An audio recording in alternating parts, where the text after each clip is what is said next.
사람들이 우리 한국 사람들 관계는 동시일자리고 여기 저 동원 아파트 같은 연결이 되는데 네. 다 망가지고 여기도 없어요. 아, 알겠습니다. 고맙습니다. 예, 조심해서 갔다 오세요. 예.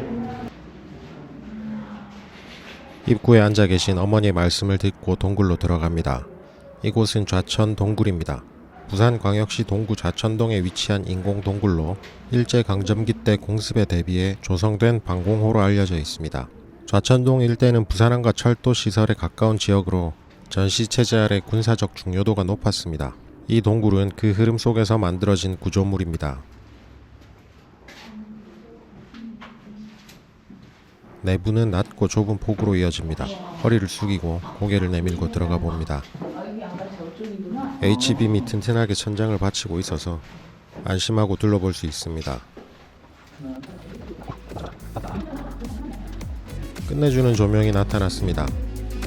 이런 거 클럽 조명 아닌가요? 제가 클럽을 안 가봐서 잘 모르는데 이런 느낌이 아닌가. 좀 생뚱맞은 인테리어 같기도 한데 재밌네요. 포스트 모더니즘 양식인가.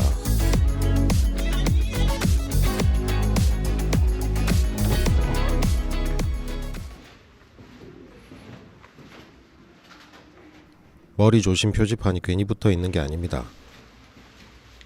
일부 구간에는 허리를 펼 수가 없어요.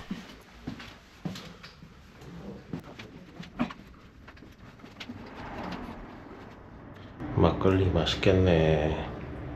한때는 여기서 막걸리도 팔았다고 합니다. 근데 이런 데서 만들면 좀 밀주 느낌 아닌가? 당연히 밀주는 아니었겠죠. 자, 보고 갑니다. 예, 안녕히 가세요. 건강하세요. 예.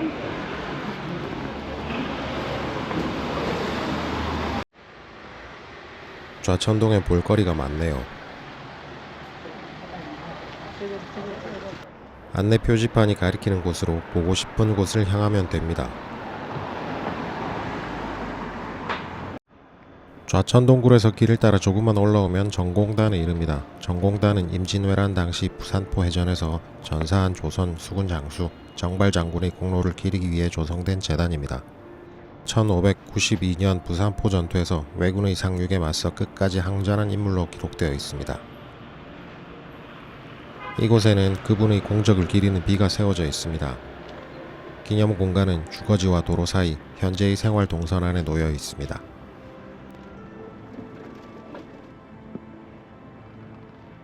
오른쪽의 비석은 충장공 정발 전망비입니다. 1761년에 당시 이 지역의 수군을 맡았던 사람이 정발 장군을 기리기 위해 세운 비석입니다. 처음엔 다른 곳에 있었지만 일제강점기에 전차 선로를 놓으면서 지금 있는 자리로 옮겨졌습니다. 비석 앞면에는 정발 장군을 기리는 이름이 새겨져 있고 뒷면에는 임진왜란 때 어떤 일이 있었는지가 적혀 있습니다.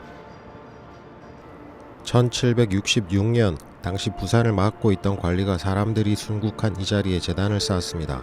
이곳은 예전에 부산 진성의 남문이 있던 자리입니다. 그 뒤로 이 지역의 관리들은 부산 진성이 함락된 날인 음력 4월 14일마다 이곳에서 제사를 지냈습니다. 제단 한가운데에는 정발 장군의 비석이 있고 양옆에는 함께 싸웠던 사람들의 비석이 놓여 있습니다. 아래쪽에는 이름이 전해지는 사람들과 이름 없이 기록된 사람들을 함께 기리는 공간도 있습니다. 시간이 지나 제사를 지내는 제도가 사라진 뒤에도 이 지역 사람들은 이곳을 지켜왔습니다. 일제감정기에는 이 제단이 강제로 철거되고 비석과 물건들이 흩어졌지만 광복 이후 다시 모아 제사를 이어갈 수 있었습니다. 지금은 정공단 보존회에서 매년 음력 4월 14일에 이곳을 찾고 있습니다.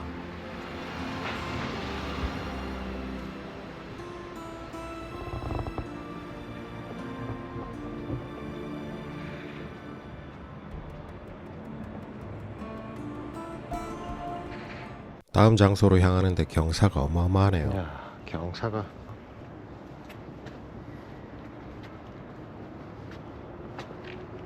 이게 무사히지. 와, 경사가 한 25도는 될 것 같은데.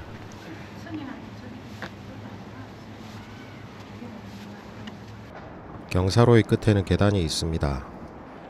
평지는 편안하지만 계단은 재미가 있습니다.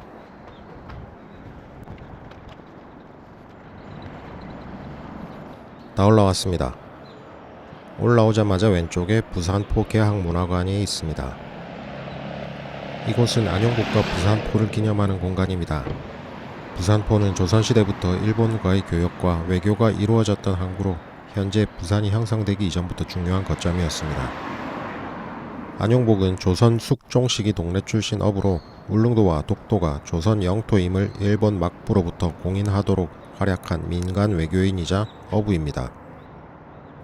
부산포는 그가 일본으로 건너갔던 출발지 가운데 하나로 전해집니다.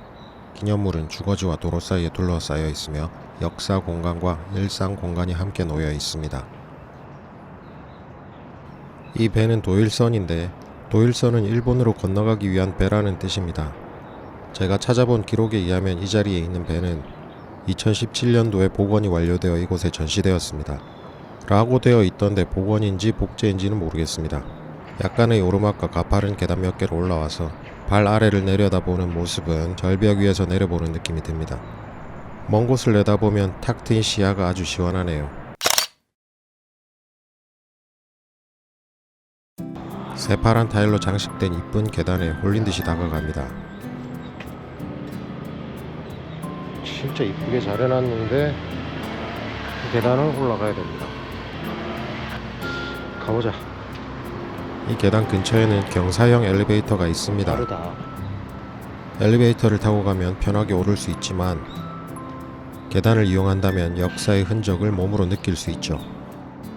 제가 어린 시절에 평지에 살았던 건 아니라서 이런 계단에 더 끌리는 건지도 모르겠습니다. 운동 많이 된다. 자기 전에 생각날 거야. 방금 걸어 올라온 계단입니다. 좌천동은 수정동에 비해서 거리는 짧고 경사가 심하네요. 옆에 다른 계단입니다. 여기도 경사가 가파르네요.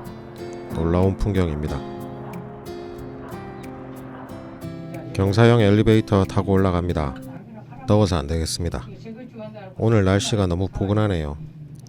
등이 땀으로 다 젖었습니다.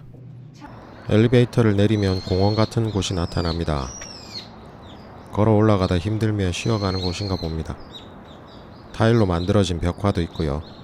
점점 높이 올라가니 경치도 그만큼 더 넓게 보입니다.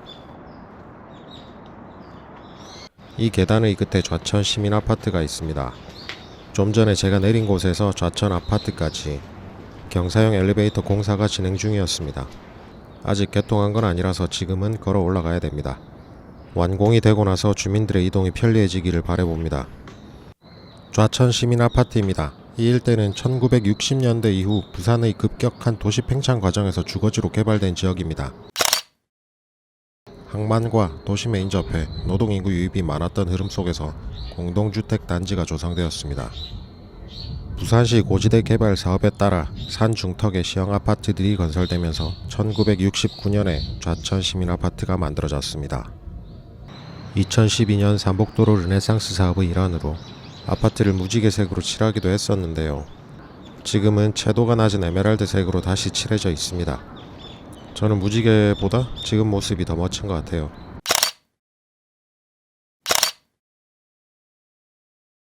성북 전통시장으로 향합니다. 좌천동과 범일동의 경계에 위치한 성북시장은 지금은 1960 성북 전통시장 웹툰 이바국길이라는 이름을 달고 있습니다. 이름이 김수한무 거북이와 두루미 같은 느낌이지만 시장의 성격을 꼼꼼히 알려주는 이름이네요. 성북시장은 행정구역상 범일동에 속한 전통시장입니다. 삼복도로 인근 주거지를 기반으로 형성되어 오랜 기간 운영되어 왔습니다. 도시재생 사업의 일환으로 웹툰을 주제로 한 특성화가 이루어졌습니다. 시장 내부 곳곳에 웹툰 캐릭터와 벽화가 설치되어 있습니다.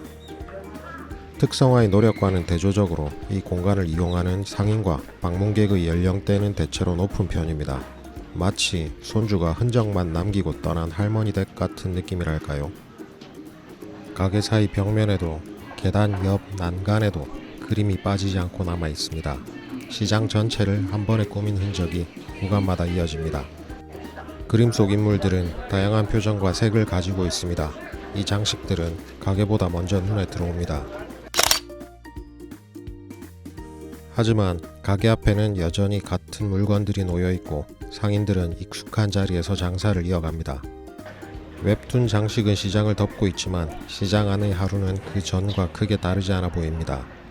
통로 위로 보이는 하늘과 가게 앞에 놓인 물건들, 사람들이 오가는 속도는 이곳의 시간대로 유지됩니다. 좌천동의 끝이자 범일동의 시작점에 이 시장이 있습니다.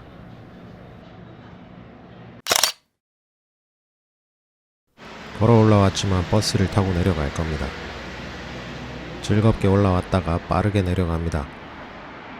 우리의 기억은 이렇게 흘러갑니다.